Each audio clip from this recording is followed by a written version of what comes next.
ହେ ସକାଳୁ ଉଠି ତ ମୁହଁ ଦେଖିଲି ଯେ ମୋତେ ଦିନଯାକ ଖାଇବାକୁ ମିଳିଲାନି। ତ ସାଙ୍ଗମାନେ ଏ ୱାର୍ଡ଼ ଆମେ ପ୍ରାୟ ୟୁଜ୍ କରୁ, ପ୍ରାୟ ଲୋକମାନେ ବି ଏ କଥା କୁହନ୍ତି।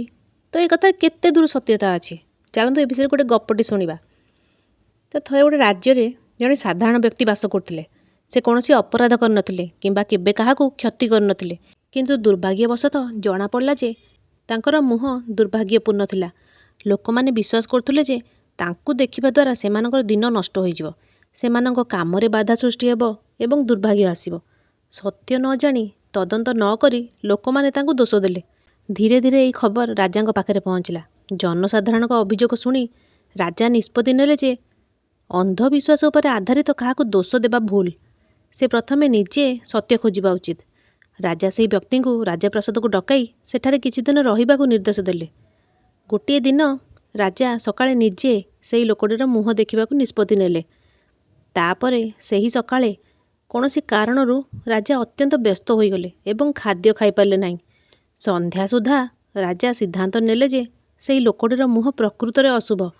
କ୍ରୋଧିତ ଏବଂ ବିଭ୍ରାନ୍ତ ହୋଇ ରାଜା ଜଲ୍ଲାଦଙ୍କୁ ଡାକି ନିର୍ଦ୍ଦୋଷ ବ୍ୟକ୍ତିକୁ ମୃତ୍ୟୁଦଣ୍ଡ ଦେବାକୁ ନିର୍ଦ୍ଦେଶ ଦେଲେ। ମନ୍ତ୍ରୀ ଏହି ଆଦେଶ ଶୁଣି ଆଶ୍ଚର୍ଯ୍ୟ ହୋଇଗଲେ। ସାହସ ସଞ୍ଚୟ କରି ସେ ରାଜାଙ୍କୁ ପଚାରିଲେ, ମହାରାଜ, ଏହି ଲୋକଟିର ଅପରାଧ କ'ଣ? ରାଜା କହିଲେ, ଆଜି ମୁଁ ପ୍ରଥମେ ତାଙ୍କ ମୁହଁ ଦେଖିଲି ଏବଂ ସାରା ଦିନ ମୁଁ କିଛି ଖାଦ୍ୟ ଖାଇପାରିଲି ନାହିଁ। ଏହାଠାରୁ ବଡ଼ ପ୍ରମାଣ ଆଉ କ'ଣ ହୋଇପାରେ ଯେ ସେ ଦୁର୍ଭାଗ୍ୟବାନ? ମନ୍ତ୍ରୀ ନମ୍ରତାର ସହିତ କହିଲେ, ମହାରାଜ, ଦୟାକରି ମୋତେ କ୍ଷମା କରନ୍ତୁ।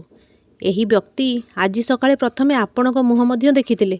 ଆପଣ କେବଳ ଖାଦ୍ୟ ପାଇନାହାନ୍ତି, ବରଂ ଆପଣଙ୍କ ମୁହଁ ଦେଖି ତାଙ୍କୁ ମୃତ୍ୟୁଦଣ୍ଡ ଦିଆଯାଉଛି।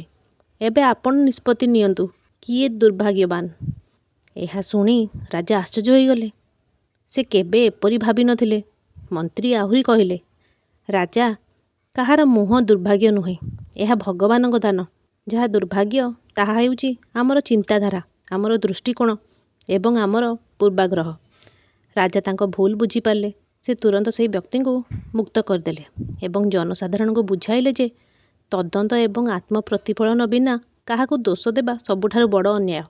ଅନ୍ୟମାନଙ୍କୁ ସମାଲୋଚନା କରିବା ପୂର୍ବରୁ ଆମେ ଆମର ନିଜର ଚିନ୍ତାଧାରା ପରୀକ୍ଷା କରିବା ଉଚିତ। ଦୁର୍ଭାଗ୍ୟ ମୁହଁରେ ନୁହେଁ, ବରଂ ଆମର ନକାରାତ୍ମକ ଦୃଷ୍ଟିକୋଣରେ ଅଛି। ସତ୍ୟ ନ ଜାଣି କାହାକୁ ଦୋଷ ଦେବା କେବଳ ଅନ୍ୟାୟ ନୁହେଁ, ବରଂ ଆମର ବିବେକର ମଧ୍ୟ ପରୀକ୍ଷା। ତ ସାଙ୍ଗମାନେ, ଯଦି ଗପଟି ଭଲ ଲାଗିଥାଏ ପ୍ଲିଜ୍ ଲାଇକ୍, ସେୟାର, ସବସ୍କ୍ରାଇବ୍ ନିଶ୍ଚୟ କରିବେ। ଜୟ ଜଗନ୍ନାଥ।